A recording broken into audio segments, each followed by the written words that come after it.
So President Trump is doubling down on his call for the United States to take over Gaza while clarifying that the Palestinians will be protected. Take a listen. Committed to buying and owning Gaza. As far as us rebuilding it, we may give it to other states in the Middle East to build sections of it. Other people may do it through our auspices. But we're committed to owning it, taking it, and making sure that Hamas doesn't move back. We're going to take care of the Palestinians. We're going to make sure they live beautifully and in harmony and in peace, and that they're not murdered. I want to now bring in former U.S. Air Force Assistant Vice Chief of Staff, retired Lieutenant General Richard Newton. He is NewsNation's senior national security contributor. General, always good to have you. Let me just start with a basic question I don't think I've heard many people tackle. Is it actually possible, like anywhere within the realm of reality, that the United States can buy and take over Gaza, as Trump suggests? Well, good morning, Markie. It certainly is a big idea. And you have to start with, in my view, those big ideas and kind of work your way backwards. The details certainly would be in terms of the terms you use in terms of buy and control and so forth. I think that it's going to be on the shoulders of the United States, at least under a Trump administration, to really try to clean up the destruction, as we see here on our screens, with regard to Gaza. And so in order to do that, there has to be some modicum or sense of ownership, if you will, in terms of who really owns not only the processes, but the investments and so forth. And frankly, using United States leverage to really clean up and now allow for the reconstruction of Gaza. That's something that no nation on earth has been able to put forth or even say that they're going to be committed to do. Well, the United States is, according to the president, committed to do just that. Yeah, I think a lot of people are perplexed by what that would even look like, how you would even come up with such a deal. How do you see the president's comments impacting the push for a more permanent ceasefire, General, and getting more hostages back home?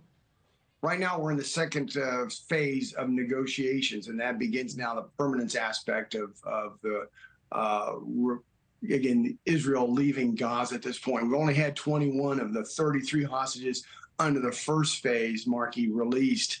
There's still, by my count, there's 73 to go. I also understand my sources, up to 35, maybe 40 of those are actually dead.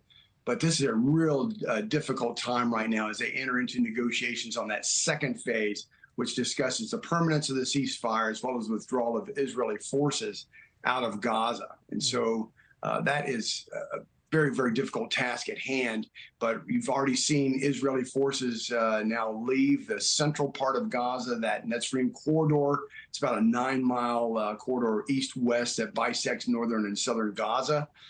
So we're beginning to see the manifestations of that second phase, but lots of details to play out here. Yeah, we know Jordan and Egypt have also rejected a plan to relocate Gazans. King Abdullah will be visiting the White House on Tuesday. We'll see what comes of that. Before I let you go, General, I had to get your opinion and your take on this Michael Bay directed Super Bowl ad for the Secret Service that ran last night. I'm not sure if you saw it, but let me play a quick snippet of it for folks at home. Protectors are born, they're not made. America's Secret Service protecting this Super Bowl is asking a few more to step forward. Yeah, General, it was a really powerful commercial. They referenced a lot of big moments in history. Do you think that's going to help increase recruitment, especially at a time when the Secret Service has been under such scrutiny? I like the ad. I think any opportunity to compel our young men and women in the United States to serve their country, in this case, to serve in the United States Secret Service, I think is a good thing. There's really a dearth of information, really, for our young people to think about terms of serving in the military and serving other aspects of the government. But the Secret Service has a long history, a long line of service and duty protecting the United States, especially the President of the United States.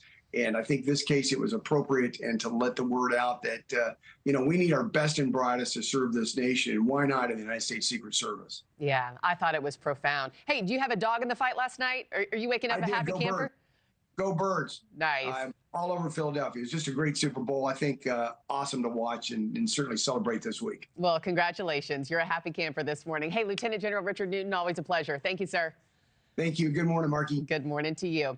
Thanks for watching, everybody. Go to joinnn.com to find NewsNation on your television provider. Also, don't forget to click that red subscribe button below to get more of NewsNation's fact-driven, unbiased coverage.